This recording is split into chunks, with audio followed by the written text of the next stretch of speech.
The scanner arch buzzed above my head, and before I even took my next breath, the warning symbol flared red across the screen. Every cadet behind me went silent. I did not need to read the words.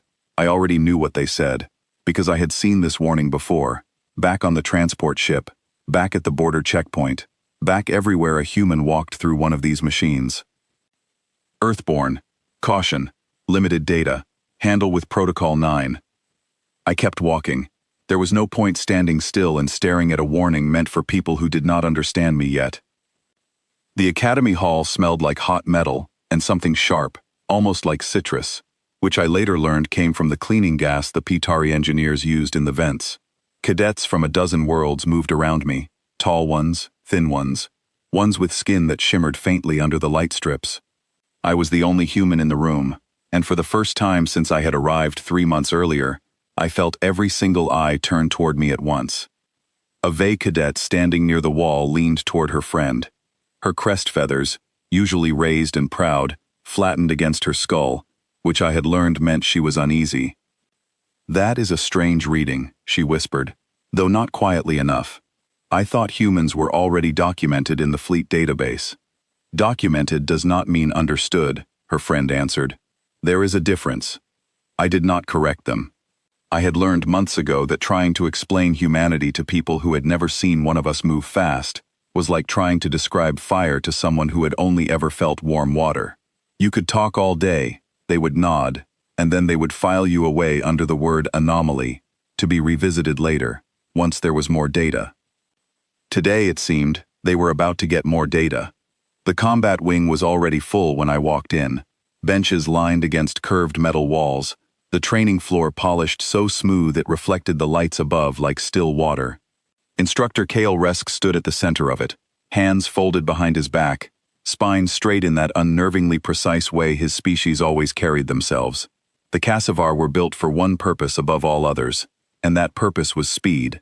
Their nervous systems fired faster than almost anything else in the coalition, and Resk never let anyone forget it. He had spent the first 2 weeks of the term proving that point again and again, usually by demonstrating on cadets, who never managed to get their hands up in time. He had not demonstrated on me yet. I used to think that was because he had not gotten around to it. Now I understood it was a decision. "Earthborn," he said, when my file appeared on the wrist display strapped to his forearm. He did not ask it as a question. He said it the way someone tastes an unfamiliar word, testing whether they believe it belongs in their mouth. "I have read the reports on your species. Dense bone structure, high pain tolerance, persistence hunters, historically speaking."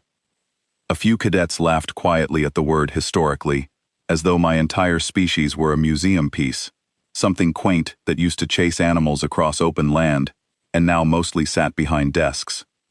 I kept my face still. "But," Resk continued, tapping the display, "reflex speed measured well below Kassavar baseline, below Vey baseline as well, in fact. A curious animal, the human, all that endurance wrapped around a nervous system that reacts like wet clay." More laughter, louder this time. I did not laugh. I did not argue either. Arguing would only prove I was defensive, and defensive people looked weak in rooms like this. "Step forward," Resk said. "Let us update the file." I stepped forward. Here is something the reports never managed to capture, because the reports are written by people holding stopwatches, measuring how quickly a hand moves from resting to reacting, and calling that number the whole truth about a species. Humans do not have the fastest nervous system in the galaxy. We never have. What we have is a body that spent hundreds of thousands of years being wrong about what was about to end its life, and surviving anyway, over and over, until survival stopped being a skill we practiced, and became something written into every muscle we owned. We do not get fast, we get ready, all the time, whether we know it or not. Reske did not wind up before he moved. Kassavar never did. Winding up would have defeated the entire purpose of a nervous system built for speed. One moment he stood with his arms folded, calm as still water, and the next his leg was already cutting through the air toward my side, so fast that half the cadets in that room would later swear they only understood what had happened after it was already finished. I did not decide to catch it. That is the part I still think about, late at night, back in my bunk when the lights dim and the hallways go quiet. There was no thought that arrived first, no calculation, no moment where I told myself, catch this. My hand was simply already there, wrapped around his ankle mid-swing, my feet already resetting beneath me to take the weight, as though my whole body had held a private meeting, without inviting me, and had already voted on what to do. The hall went silent in that particular way. A room goes silent when nobody inside it has ever seen anything like what just happened. Resk hung there for a heartbeat, one leg suspended above the polished floor, held completely still by a species his own briefing notes had described as reacting like wet clay. His weight settled hard through my grip, and I felt it, a bright shock running up through my wrist and forearm, the kind of pain that would matter in a few seconds, and did not matter at all right now. I let go before he had to ask me to. He stepped back to find his balance, and for the first time since I had met him, that too precise posture cracked, just slightly, not fear, recalculation, the look of someone updating a file in real time and discovering they did not like the new numbers. That, he said slowly, was not in the reports. With respect, sir, I said, and my voice came out steadier than I expected it to, the reports were written by people who never gave one of us a reason to move quickly. Nobody laughed this time. The VA cadet with the flattened crest was staring at me, like the scanner behind us had somehow lied to her, like the word Earthborn had just grown much larger than it had been a minute ago. Reske rolled his ankle once, testing it, and something in his face settled into an expression I would come to recognize as professional respect, the kind that is earned rather than given freely. Protocol 9, he murmured, mostly to himself, tapping something into his wrist display. Limited data. I am beginning to understand the caution behind that phrase. He looked back up at me. Again, he said. Full speed this time. I planted my feet. The second kick came faster than the first, and this time, I was not caught by surprise, which somehow made it harder, because now I knew exactly how much force was coming, and my mind had time to be afraid of it before my body decided not to be. I caught it again, lower this time, my forearm absorbing most of the shock instead of my hand, and I felt the impact travel all the way up into my shoulder. I held my ground. My boots slid maybe an inch across the polished floor before they stopped. Resk exhaled through his nose, something that, in a Kassavar, passed for surprise. Again, he said, but this time, there was no mockery in his voice at all. We went 3 more rounds like that, each one faster, each one harder, and each time I caught what I was supposed to catch, and blocked what I was supposed to block, not because I had trained for this specific moment, but because somewhere deep in whatever made me human, my body refused to accept the idea that it could not keep up. By the 5th exchange, sweat ran down my back, and my arms burned with a dull, steady ache, but I was still standing, and Resk was breathing harder than I had ever seen him breathe in front of a class. He finally raised one hand, signaling a stop, and the entire hall seemed to exhale with him. Enough, he said. Sit, both of us. We sat on the edge of the training floor, and for a moment neither of us spoke. The other cadets stayed frozen in their seats, unsure whether they were allowed to move yet. I have trained here for 11 years, Resk said finally, quiet enough that only I could hear it clearly. I have tested every species that has come through this program. Vey, Pitari, Desik, coral folk from the outer ring worlds. I know within the first 3 seconds of a match roughly how a cadet will perform, because their biology tells me, before their choices do. He turned to look at me directly, something new in his eyes that had not been there an hour earlier. Yours did not tell me anything. I do not think it told you anything either. No, sir, I admitted. It didn't. Then how? He asked. Did you know to catch a strike your own nervous system should not have been fast enough to see coming? I thought about that question for a long moment, because it deserved a real answer, not a clever one. I don't think I did see it coming, I said. Not the way you mean. I think my body has spent a very long time assuming something dangerous is always about to happen, long before my mind catches up. That's not speed, not really. It's more like never fully relaxing. Somewhere back in our history, the humans who relaxed too much didn't get to have children. The ones who stayed ready did. After enough generations, ready just becomes what we are. It doesn't feel fast from the inside. It just feels like paying attention. Resk was quiet again, turning that answer over the way he might turn over an unfamiliar tool, checking its edges. There is a saying among my people, he said eventually, speed without purpose is only noise. I always assumed it meant something about training discipline. I am beginning to think it might have meant something else entirely. Before I could ask what he meant, the door at the far end of the hall slid open, and Commander Yeska stepped through, flanked by 2 aides. She was Patari, tall and narrow, with pale gray skin and eyes that missed very little. She ran the entire training division, and cadets rarely saw her outside of formal ceremonies. Her presence on the training floor meant something had already traveled through the academy faster than I had. I received a report, she said, addressing Resk directly, though her eyes moved to me almost immediately. Something about a cadet stopping a live speed strike with an open hand. It happened twice more after that, Resk said, standing, straightening his uniform.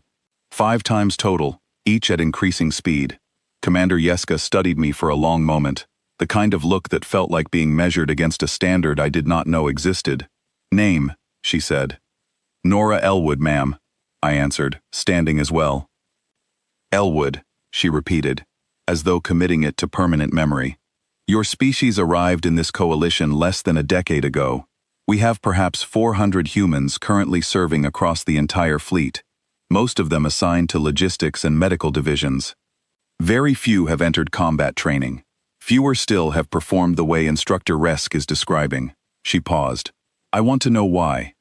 I glanced at Resk, unsure whether the question was meant for him or for me. He gave the smallest nod, telling me to answer.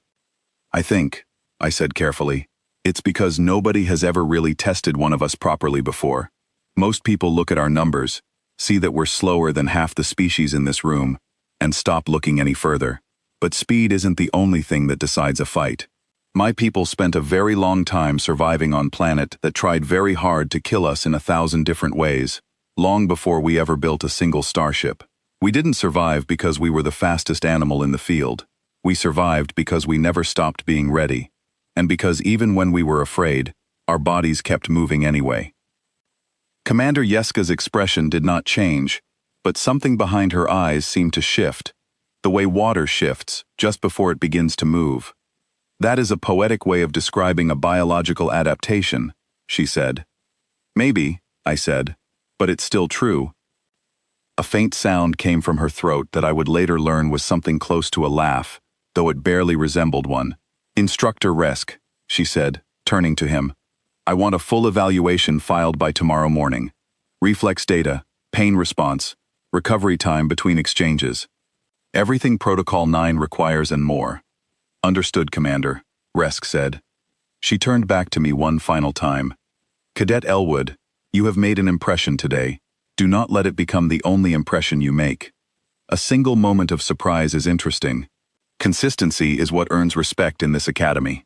With that, she turned and left the hall, her aides falling into step behind her, and the training wing seemed to remember how to breathe again. The rest of the class filed out slowly, murmuring among themselves, several of them glancing back at me as they left. The Vey cadet with the flattened crest caught my eye on her way out and offered a small, hesitant nod, the kind of gesture that meant more than words might have. Resk waited until the hall had mostly emptied before he spoke again. You will train with me directly from now on, he said. Not in the general session, early mornings, before the rest of the cohort arrives. Why? I asked, though part of me already suspected the answer. Because what happened today was not a trick, he said. It was not luck, and it was not some strange accident of timing. Something in your species reacts to danger in a way I do not fully understand yet, and I intend to understand it. If your instincts can be trained further, rather than simply relied upon in moments of surprise, I believe you could become one of the finest combat cadets this academy has produced in years. I did not know what to say to that, so I said the only thing that felt honest. I'd like that, sir. He studied me a moment longer, then allowed something close to a smile to cross his face, an expression I had never once seen him wear in 3 months of training. Good, he said. Tomorrow, 0500. Do not be late, and Elwood, one more thing. Sir? Update your own file, he said. Because after today, I suspect the rest of the coalition is going to want to know exactly what an Earthborn cadet is capable of, and I do not think wet clay is going to be an acceptable answer anymore. I walked out of the training hall that evening with my arms still aching, my shirt soaked through with sweat, and a strange, quiet feeling settling into my chest that I had not expected. It was not pride exactly, though there was some of that mixed in. It was closer to recognition, the feeling of finally being seen clearly after months of being measured against numbers that never told the whole story. Outside, the sky above the academy grounds had turned a deep violet, the kind of color Earth skies never quite managed, dotted with 3 distant moons instead of 1. Cadets from a dozen worlds crossed the courtyard around me, heading toward the dormitories, their conversations blending into a low hum of a dozen different languages. A few of them glanced my way as I passed, their expressions different now than they had been that morning, curious instead of dismissive, careful instead of certain. I thought about the scanner arch again, about the red warning that had flared above my head only hours earlier. Limited data, it had said. Handle with caution. For months, that warning had felt like a wall between me and everyone else in this academy. A permanent reminder that I would always be the unknown variable in every room I entered. Now I understood it differently. Limited data did not mean broken. It did not mean weak, or lesser, or something to be handled carefully out of fear. It simply meant nobody had looked closely enough yet. And now, after one moment on a training floor that I had not even consciously chosen to make, an entire academy full of cadets from a dozen different worlds had started looking a little closer. I reached the dormitory entrance and paused at the door, looking back once across the courtyard toward the training wing, its windows still lit from within, where I imagined Resk was probably filing his report right now, trying to find words for something that did not fit neatly into any of his existing categories. Let him try, I thought. Let the whole coalition try. They had spent years writing reports about a species they barely understood, filling in gaps with guesses and caution, and warnings meant to protect themselves from the unknown. But data was not the same thing as understanding, and a number on a screen could never capture what it actually meant to be human, to carry inside your body the memory of every ancestor who had ever refused to stop moving, even when every reasonable calculation said they should have. Tomorrow morning, before the sun rose over the academy grounds, I would be back on that training floor, ready to prove that today had not been an accident. And somewhere in a fleet database, a single line of red text still glowed beside my name. Earthborn. Caution, limited data.